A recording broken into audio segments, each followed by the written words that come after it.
Hello everyone and welcome to Lick Library. My name is Lee Fuge, and in this video today we're going to talk about 5 rock riffs that have ripped off other riffs. Now this is quite a controversial topic, but as you may already know, if you're a songwriter, really there are only so many combinations of notes and chords we can use before things start to sound like what we're influenced by.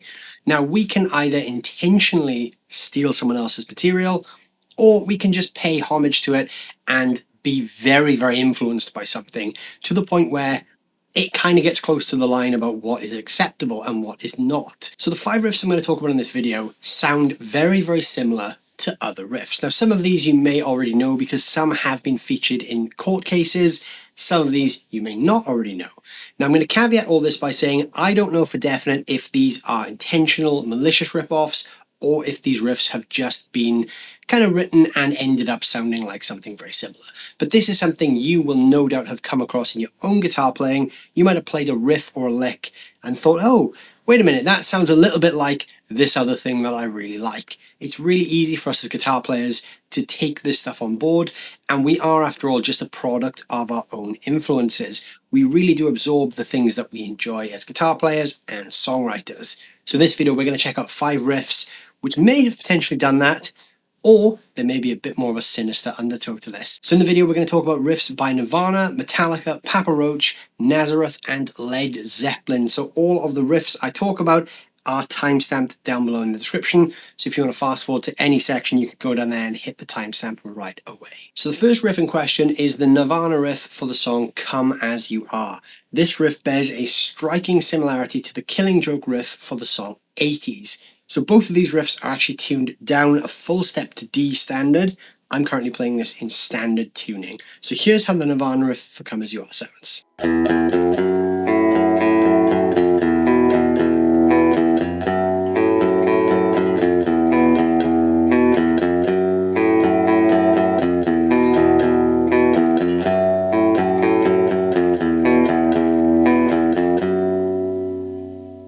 So that riff you may already know, and you may even have played that one before, because that riff regularly comes up on lists of great riffs for beginner guitar players. It's a great one because it's quite simple to play, and it introduces you to the idea of playing on 2 adjacent strings because you're alternating between the E and the A string.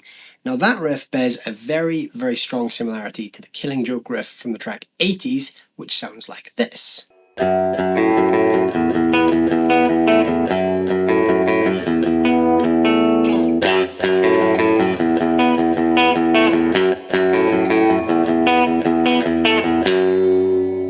So both those riffs have a very similar pattern at the low end of the neck. They're both in the same tuning, they both use the same kind of notes. The Killing Joke one does jump up a little bit further, so is that one a coincidence or is that a rip-off? Let me know down below in the comments what you think. Riff number 2 now, we're going to talk about Metallica's Master of Puppets. Now we're not talking about the main riff here, we're talking about the guitar riff that happens after the solo.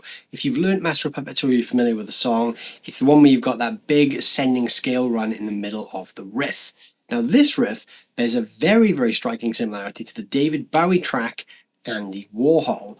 Now there is a little bit of a backstory to this. While they were writing the Master of Puppets album, Metallica's Cliff Burton, who was one of the main songwriters at the time in the band before his passing, was very, very obsessed with David Bowie. So this is very, very likely that he took a very strong influence from that Bowie album, and that Bowie song in particular, and used it for Metallica Master of Puppets riffs. There's also a chance that he lifted the riff directly.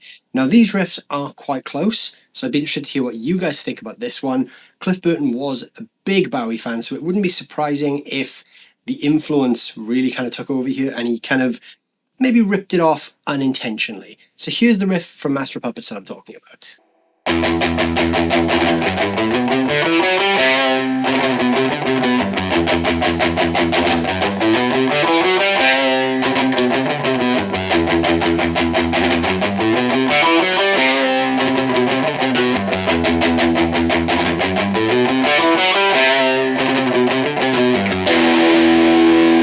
So that's a really cool metal riff, and in my opinion one of the trickier riffs from the song. Now the Bowie riff is actually a single note lead line that happens over a chord progression, but what I'm going to do just to give context here is I'm going to play part of the chord progression, which is this,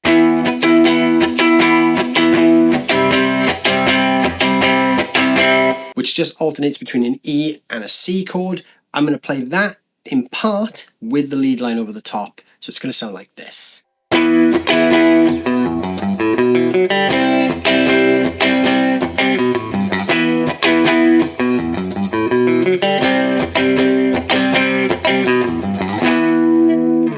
Now those riffs are very, very similar. You've got the Metallica riff, which has the ascending scale like this. And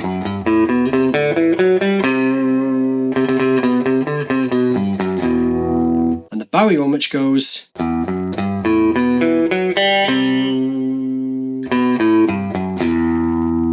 So very, very similar riffs there. Like I said, Cliff Burton was very much into Bowie at the time of writing this. So what do you think about that one? Is that a rip-off or is that a coincidence? The third riff we're going to talk about is the riff from the Papa Roach track Last Resort, and how this sounds very much like a riff from the Iron Maiden instrumental track Genghis Khan. Now Papa Roach, with this riff, stormed onto the nu metal scene in the early 2000s. This kind of became one of those iconic riffs, but then a lot of people look back and realise how similar this was to the Iron Maiden riff. So the Papa Roach riff is actually tuned to drop C, so it's down a full step with the low string drop down a further step. I'm just in drop D for this example, and the Iron Maiden riff is going to be in standard tuning. So the Papa Roach riff goes like this.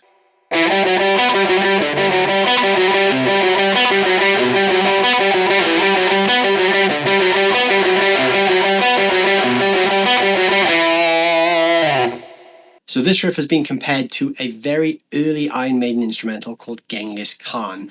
Now when I play the Iron Maiden riff, it's not hard to see why this comparison has been made. So here's the Iron Maiden riff for the song Genghis Khan.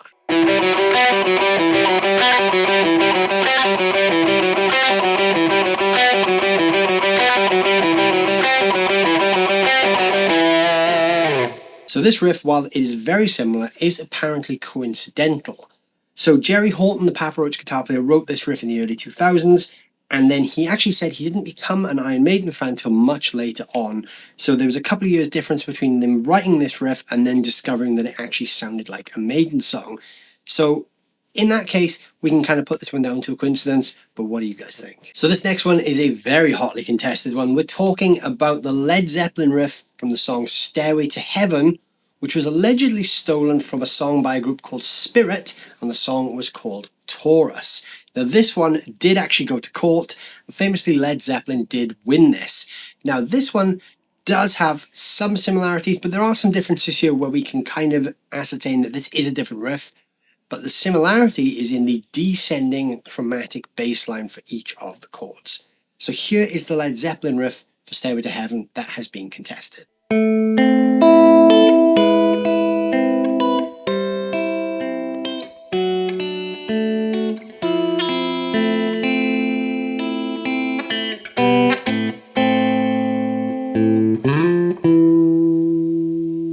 So this riff has a really prominent arpeggiated pattern, but you can really hear that descending bass line as it goes through the progression. Now the song Taurus by the group Spirit shares the same bass line, and this is the whole reason this was contested. So here's how Spirit sounds.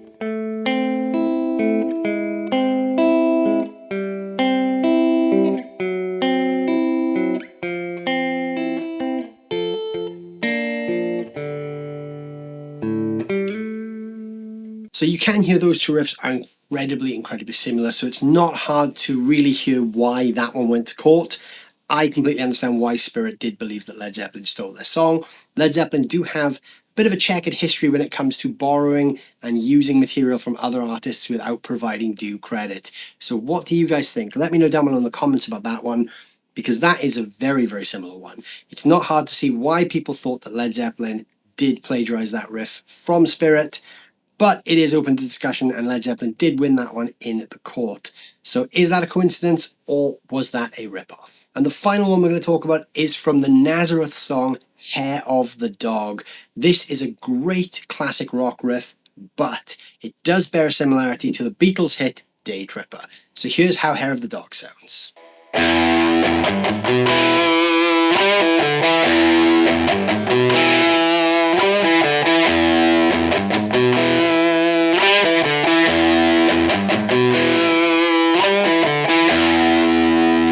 So that's a great classic rock riff, but when you hear the riff for Day Tripper, you won't be surprised why this one was contested. So the Beatles, obviously being probably the biggest band of all time, it's quite hard to steal from the Beatles without people noticing. They did, after all, write some iconic songs, Day Tripper being one of them. So here's the riff from Day Tripper.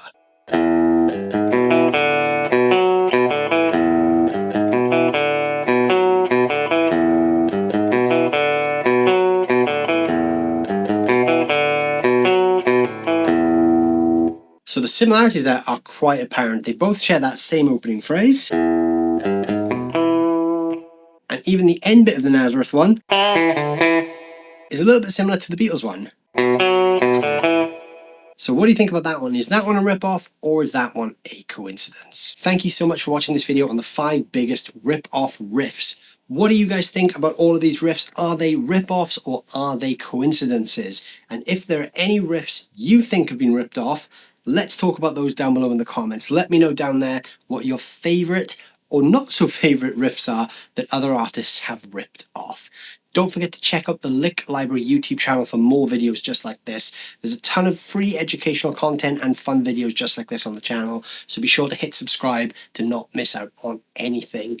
If you're learning guitar and you want to push yourself to that next level, you can head over to licklibrary.com and sign up for the lesson library over there. There's a huge array of content over there, from really basic beginner stuff through to more advanced concepts. You can even learn songs and album breakdowns and deep dive into player-specific guitar styles. So please go check that out as well. Thank you guys so much for watching as always, and I'll see you very soon.